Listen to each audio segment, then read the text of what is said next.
Hi, welcome. Enjoy the content. Subscribe and turn on notifications. Honey, can you grab the car keys for me? I parked on the street because the trash can was blocking the driveway. See if you can put it back where it goes and pull the car in. Ashley said this while opening the front door with one hand and balancing her purse on her shoulder. She seemed rushed, eager to get the day's routine over as quickly as possible. Noah, who was in the kitchen, replied, "Sure," and walked toward the living room. Her purse was tossed carelessly on the couch. He picked it up casually, unzipped the side pocket, and started looking for the keys.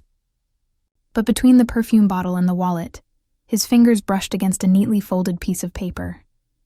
A receipt, printed at the top, in bold letters, was Hillside Bar and Grill, a pricey restaurant across town. Time seemed to slow. The date on the receipt was from the night before. The time matching what she had said was a meeting at the office. Noah read each line carefully, searching for a clue. 2 main courses, 1 bottle of wine. It didn't add up. Ashley had always avoided wine during the week, focusing on work. And now this. An elegant dinner for 2 at a place they had never visited together. The paper trembled slightly in his fingers, not from any breeze, but from the implications. He folded it exactly as it had been and slipped it back where he found it. He grabbed the car keys and went outside, where the trash can still blocked the sidewalk in front of the garage. Noah dragged it back to its usual spot and parked her car with ease. It was almost automatic, but that night, every action seemed loaded with meaning. When he walked back inside, Ashley had already gone upstairs to the bathroom. The sound of the shower echoed through the house. Noah lingered in the kitchen, opened the fridge, stared at its contents for a few seconds without taking anything, and closed it again. Everything looked normal, yet something inside him had sparked, a feeling he couldn't name, but could definitely sense. Ashley came downstairs with wet hair, wearing her old sweats, and asked if he wanted to watch an episode of the show they usually followed. Noah said, "Sure," though she was already on the couch, laughing at something on her phone. He sat beside her and tried bringing up a work issue he was having with a client. She responded casually, "That's crazy. You'll figure it out." Everything felt ordinary, but Noah's mind remained on that receipt. He tried to smile, to act normal, but every word she spoke felt rehearsed. Every laugh sounded distant. When she said she was tired and went upstairs to sleep, Noah stayed in the living room a bit longer, sitting in silence. Suddenly, the ticking of the wall clock sounded louder, and the house seemed emptier. When he finally went upstairs, Ashley was already in bed, scrolling through her phone in the dark. He lay facing the opposite direction, staring at the wall, yet his mind replayed scrambled memories, and the folded piece of paper loomed in his thoughts. A small clue hinting at a story he wasn't sure he wanted to uncover. In the days that followed, Noah began observing differently. He listened not just to Ashley's words, but to her tone, her hesitations, and the way she tried to close conversations quickly. Small phrases became warning signs. Things that would have seemed normal before now felt staged. She claimed to be exhausted from work, yet her morning energy, new outfits, heavier makeup, and a perfume he had never smelled didn't match her story. He pretended not to notice, but stored each detail like puzzle pieces without a complete picture. He started watching her routines with new eyes. On Wednesday mornings, she spent twice as long in front of the mirror. Late office hours became more frequent. She would respond to texts with her face lit by the phone, smiling to herself, always flipping the screen down when he approached. She said she needed space, that she was stressed, and suggested skipping long talks during the week. Her reasoning sounded too polished, practiced. One morning, she hurried out, claiming an off-site meeting. As soon as the gate closed, Noah rushed to her bedroom, opened her drawer, and found the planner she used religiously. On that day's page, there was only a single red slash, nothing else. Something felt wrong. She never left a busy day blank. He put it back exactly as he found it, and stood there quietly for a moment, surrounded by the scent of her new perfume. That same afternoon, she came home in high spirits, brought takeout, and started telling a funny story about a coworker, calling them he, before quickly correcting herself to she. He pretended not to notice. He pretended a lot of things that week to the point he felt like a stranger in his own house. Weekends changed too. Ashley began refusing simple plans like going grocery shopping together, watching a movie on the couch, or visiting Noah's parents. She'd say she needed more sleep or had reports to finish. She spent long hours in her room with the door partly open, headphones on, smiling at her laptop. She claimed she was addicted to a new show, but when he asked the name, she stumbled over her words. Meanwhile, Noah barely slept. He'd lie awake for hours, listening to every noise, the creaks in the house, each of her footsteps, every click of her phone. He didn't trust his own peace anymore. A kind of anxiety spread through his body, filling his chest whenever she gave him a quick hug, as if it were just a formality. The worst part was the lack of confrontation. It seemed like she didn't care about keeping their bond alive, just going through the motions with the coldness of someone whose mind was already somewhere else, even if she was still physically there. One day, while she was in the shower, Noah quietly opened her purse and found a bright lipstick he'd never seen her wear at home, along with a pair of long earrings that didn't match her usual style. He sat on the couch for a few seconds, holding them, trying to picture the woman she became when she stepped out of their home. Then he put everything back, stood up, looked out the window, and felt like something was already lost, something he might not be able to reclaim even if he wanted to. When Ashley came out of the bathroom smiling like nothing was wrong, he smiled back, a hollow, almost automatic smile, but one that concealed a silent decision. Keep observing. Stop asking questions for now. That night was the breaking point. Noah lay staring at the ceiling until his eyes burned. His mind spun with so many possibilities that for a moment, he wondered if the ground was still underneath him. Those little lies, the empty smiles, the new perfume, laughter that no longer included him, new things that felt like they belonged to another life, one he didn't know. It was as if Ashley was disappearing in front of him, replaced by someone else entirely. The next morning, while she brushed her teeth, he just watched. The way she avoided his gaze in the mirror, the speed of her movements, like spending time with him, weighed her down. She left the house in a hurry, talking about traffic, monthly goals, reports no one else would handle. But to Noah, it all sounded like excuses. That day, his decision was final. He needed answers. Real answers, not from her, not the scripted version. That same afternoon, he called his cousin Patrick. They'd grown up together, and despite their different lives, they stayed in touch. Patrick had experience in private security and investigations, having worked with large companies and small personal cases. Noah told him everything directly, describing her behavior, the objects, the forgotten receipt. Patrick listened in silence. All Noah heard was his cousin's heavy breathing on the other end. Finally, he said, "Give me a week." For the next 7 days, Noah lived like a ghost in his own home. He talked with Ashley as usual, answered her comments, helped with chores, washed dishes after dinner, took out the trash. She acted normal, or at least tried to, but her phone habits, how she kept the screen hidden, the subtle tension in her face when he showed up unannounced, everything pointed to a growing gap between them. He hardly slept. When he did, he dreamed of strange voices, blurred scenes, locked doors. He woke up sweaty, throat dry, feeling like he was being pushed out of his own life. Yet there was still a part of him that clung to hope, as dumb as it might seem, hoping it was all just a big misunderstanding. On Friday night, Ashley said she was going out with people from work to celebrate a manager's birthday. Noah just nodded. She wore a black dress he'd never seen, high heels and a delicate necklace he didn't even know she owned. She looked stunning, but that beauty seemed meant for someone else's eyes now. She said goodbye with a quick kiss and was gone. He stood there listening to the sound of her car fading until the silence returned. On Saturday morning, she woke up early, changed into workout clothes, and left for the gym as she'd been doing recently. She kissed Noah's cheek quickly, put in her earbuds, grabbed her water bottle, and walked out in her new white sneakers. Right after she left, Patrick texted, "Mind if I swing by?" 15 minutes later, he parked in front of the house. Noah opened the gate, palms sweaty. Patrick got out holding a plain envelope looking serious. He handed it over silently.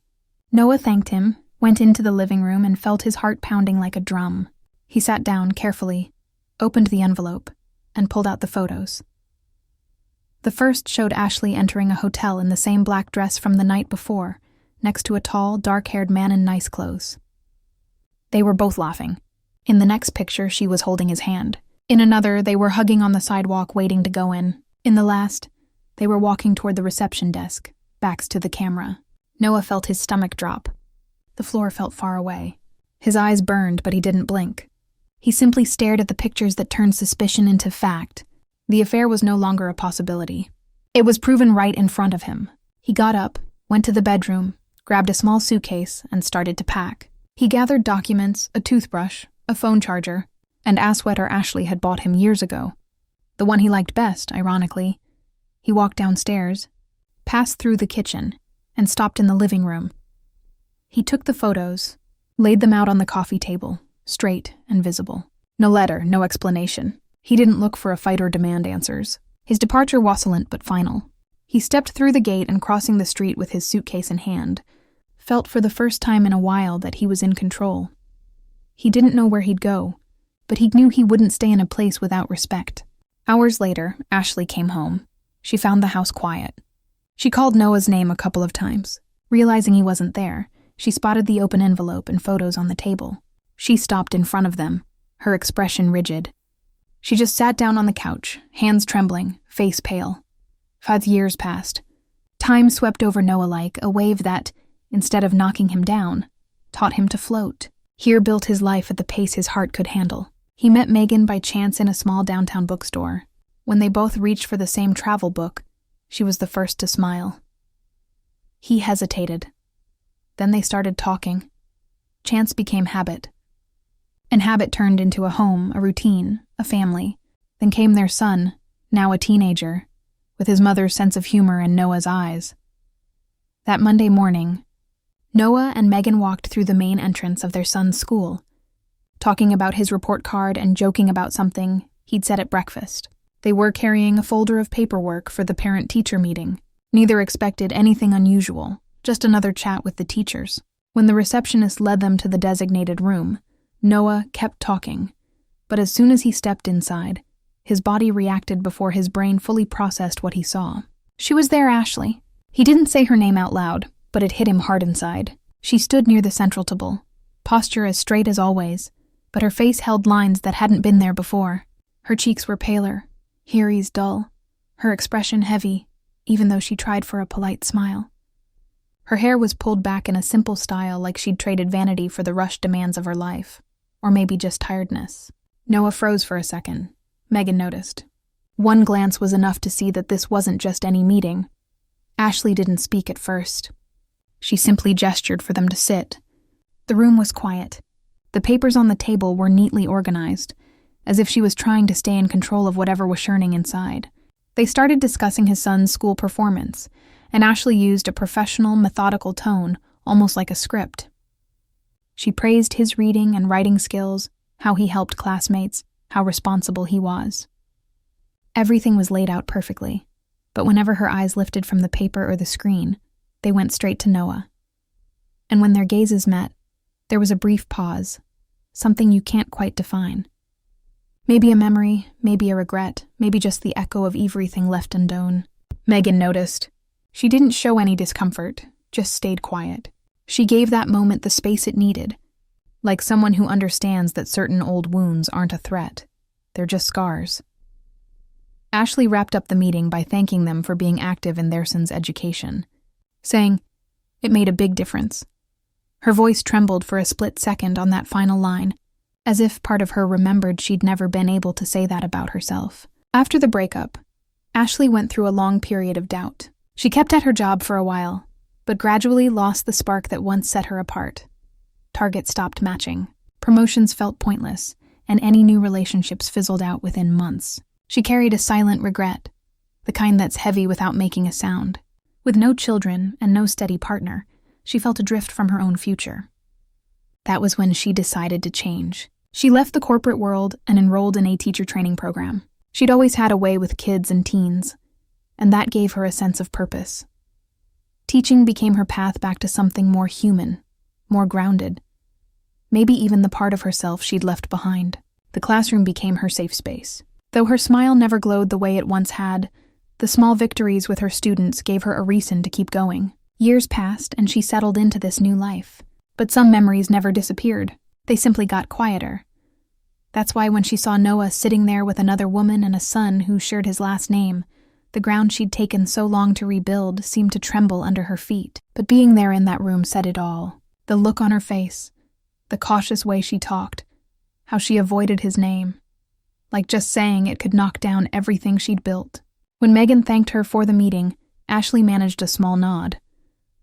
Noah just gave a flat thank you, free of bitterness, but loaded with history. On their way out, Noah held the door for Megan and glanced back. Ashley had already sat down, tidying her papers, eyes locked on the table. She didn't look up. She didn't watch them leave. She just kept going like someone who'd learned the hard way how to live with absence. Walking across the parking lot, Megan stayed silent by Noah's side. Noah's gaze was on the pavement, weighed down by something that wasn't exactly pain, but wasn't relief either. It's that feeling you get when your past and present suddenly collide. He flashed back to that conference room to meeting Ashley's eyes for that brief instant. The way she seemed scared to even say his name, like it would stir something that had been dormant too long. Megan got in the car first, still not saying anything. Her quiet was the most graceful way to let him know she understood it all without making him spell it out. That was the partner he'd chosen. Someone who knew when to talk and also when silence mattered. After Hagadin and fastened his seatbelt, she simply touched his hand gently and smiled. That was enough. That said everything. For the rest of the day, Noah couldn't shake the image of Ashley in that chair, papers arranged neatly in front of her, eyes avoiding his. Even over dinner at home, he kept thinking about how tired she looked, how hard she was trying to stay professional with the weight of their past still between them. He'd moved on, but a part of him never had a clear view of that ending until now. Finally, after so many years, it felt like real closure. He remembered the nights he left home with a suitcase, not knowing where to go. The moment he saw those pictures, the sensation of losing himself, it was like all that had happened to a different person. It felt strange to realize he'd gone through it all without becoming bitter. But that choice to rebuild without revenge or resentment, just to quietly step away, had shaped him into who he was now. That night after their son went to his room, Megan asked Noah to come sit with her on the couch. No questions, just a gesture of support. He sat down, got comfortable, and finally said, "Today was weird." Megan just nodded, letting him go on. It was like seeing it all again from the outside. I still felt something. I don't know what. She answered gently, straight to the point. You really cared at one time. When we truly care, part of that never leaves. But it doesn't mean we haven't moved on. It just means we lived. Her words echoed in him with a force he couldn't quite describe because that was exactly it. He'd lived, loved, been betrayed, started over, and now he was here whole with a woman who got him, even in silence. Late that night, while the world slept, Noah lay in bed, staring at the ceiling. Megan dozed beside him, breathing calmly. In that quiet moment, he realized that his peace didn't come from never having felt pain. It came from something bigger. The choice to remain on the right side of things, even when he had every excuse not to. Ashley was part of his past now. Not a ghost, but a memory. A memory with a face, a voice, tired eyes, living in a time that no longer belonged to him. And maybe that was the greatest victory, being able to look back without wanting to return, without needing every answer, and most importantly, without losing the ability to move forward with a light heart. Thank you for watching the video.